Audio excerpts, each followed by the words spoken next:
राधा वल्लभ श्री हरिवंश श्री भक्तमाल में भगवान के द्वादश भक्तों में से श्री शंकर जी। द्वादश परम भागवतों में श्री शिव जी का प्रमुख स्थान है। भगवान के स्वभाव, प्रभाव, गुणशील, महात्मा आदि के जानने वालों में भी श्री शिव जी अग्रगण्य हैं। भगवान के नाम के प्रभाव को जैसा श्री शिव जी जानते हैं वैसा और कोई जानने वाला नहीं है। यथा नाम प्रभाव जान शिवनी को, कालकूट फलुद्दीन अमी को। भगवान नीलकंठ श्री शिव जी का हलाहल पान इस बात का साक्षी है। अमृत के लोभ से समुद्र मंथन किए जाने पर सर्वप्रथम कालकूट महाविष निकला, जो सब लोगों को असहाय हो उठा। देवता और दैत्य तक इसकी झाड़ से झुलसने लगे। तब भगवान का संकेत पाकर सबके सब मृत्युंजय श्री शिव जी के शरण में गए और जाकर उन्होंने उनकी स्तुति की। करुणा वरुणालय भगवान शंकर इनका दुख देखकर सती जी से बोले, देवी, प्रजा एवं प्रजापति महान संकट में पड़े हैं, इनके प्राणों की रक्षा करना हमारा कर्तव्य है। अतः मैं इस विष को पी लूंगा जिससे इन सब का कल्याण हो। भवानी जी ने इस इच्छा का अनुमोदन किया। जगतजननी जो ठहरी तथा उन्हें विश्वनाथ का प्रभाव भी सर्वथा ज्ञात था।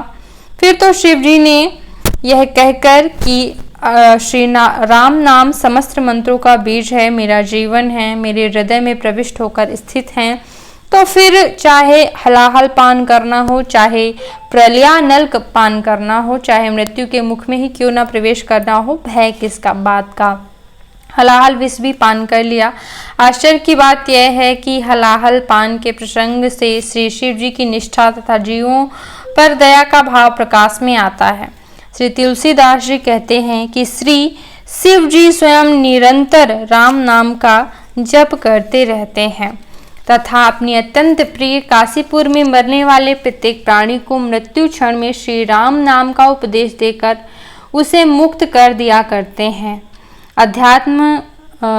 अध्यात्म रामायण अर्थात मैं आपके नाम के गुणों से कृतार्थ होकर काशी में भवानी सहित निवास करता हूँ और मरणासन्न प्राणियों की मुक्ति के लिए उनके कान में आपका मंत्र राम नाम का उपदेश करता हूँ, ऐसा शिव जी कहते हैं। श्री राम जी के साथ श्री शिव जी का संबंध त्रिविध है, अर्थात श्री शिव जी श्री सीतापति रामचंद्र जी के सेवक भी हैं, सखा भी हैं, स्वामी भी हैं।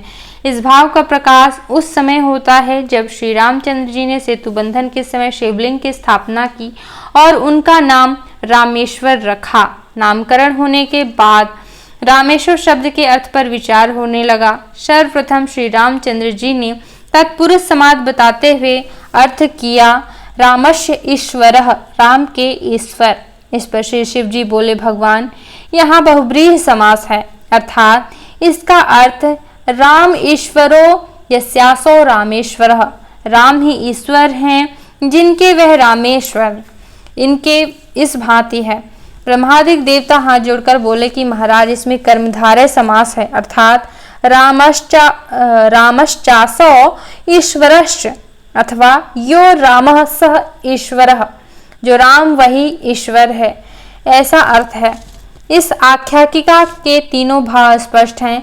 रामेश्वर शब्द में बहुब्रीहि समास से शिव जी का सेवक भाव, तत्पुरुष से स्वामी भाव तथा कर्मधारय से साख्य भाव पाया जाता है।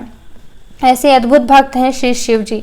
श्री भक्तमाल जी के टीकाकार श्री प्रियादास जी श्री शिव जी भागवत निष्ठा के संबंध में लिखते हैं, प्रसिद्ध 12 भक्तराजों को सुख देने वाली कथाएं श्रीमद् भागवत आदि पुराणों में अनेक प्रकार से गाई गई हैं, परंतु शिव जी की एक बात को प्रायः लोग नहीं जानते हैं। उस सुंदर कथा को सुनकर हृदय भक्ति रस में मग्न हो जाता है। ऐसे सुंदर भावों में श्री शंकर जी ने अपने मन को उलझा रखा है। सीता जी के वियोग में वन में श्री रामचंद्र जी को व्याकुल देखकर सती जी ने भाव प्रवीण शंकर जी से कहा, यह कैसे सर्वज्ञ ईश्वर हैं। इनका नवीन कौतुक देखिए कि श्री सीता जी के वियोग में अति दुखी हो रहे हैं। तब शंकर जी ने खूब समझाया कि यह तो प्रभु की नर लीला है, परंतु सती जी की समझ में नहीं आया। मना करने पर भी परीक्षा लेने के लिए उन्होंने सती जी का रूप बनाया।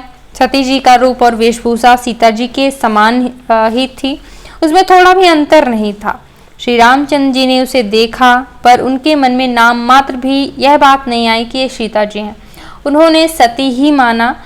तब सीता जी ने यह बात आकर शंकर जी को सुना दी। शंकर जी ने अति दुख पाकर सती जी को अनेक प्रकार से समझाया कि तुमने इष्ट देवी श्री सीता जी का रूप धारण किया, इसलिए तुम्हारे इस शरीर में अब मेरा पत्नी भाव नहीं रहा।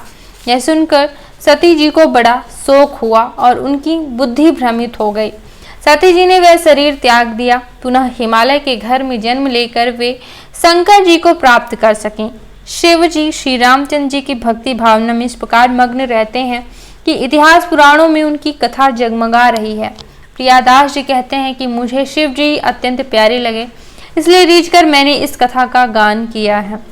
एक बार भगवान शंकर देवी पार्वती के साथ पृथ्वी पर विचर रहे थे। मार्ग में उजड़े ग्रामों के 2 टीले दिखाई पड़े। शंकर जी ने नंदी से उतरकर दोनों को प्रणाम किया, क्योंकि भक्ति आपको अत्यंत प्यारी है। पार्वती जी ने पूछा, भगवान आपने किसको प्रणाम किया? यहाँ कोई देवता या मुनि दिखाई नहीं पड़ रहे हैं। तब शिव जी ने उत्तर दिया कि पहले इस टीले पर 10,000 वर्ष पूर्व एक प्रेमी भक्त निवास करते थे, और यह जो दूसरा टीला है इस पर 10,000 वर्ष बाद एक भक्त निवास करेंगे। इसी से ये दोनों स्थान वंदनीय हैं। भक्तों का ऐसा प्रताप सुनकर पार्वती जी के हृदय में भक्तों के प्रति अधिक अनुराग बढ़ गया। उसका ऐसा गहरा रंग चढ़ा कि जिसका वर्णन नहीं किया जा सकता है। बोलो राधा वल्लभ लाल की जय हो, श्री हरिवंश महाप्रभु की जय हो, गुरुदेव की जय हो, सब संतन की जय हो। जय जय श्री राधे श्याम। कल हम श्री सनकादि जी के विषय में पढ़ेंगे। आज यहीं पर विश्राम।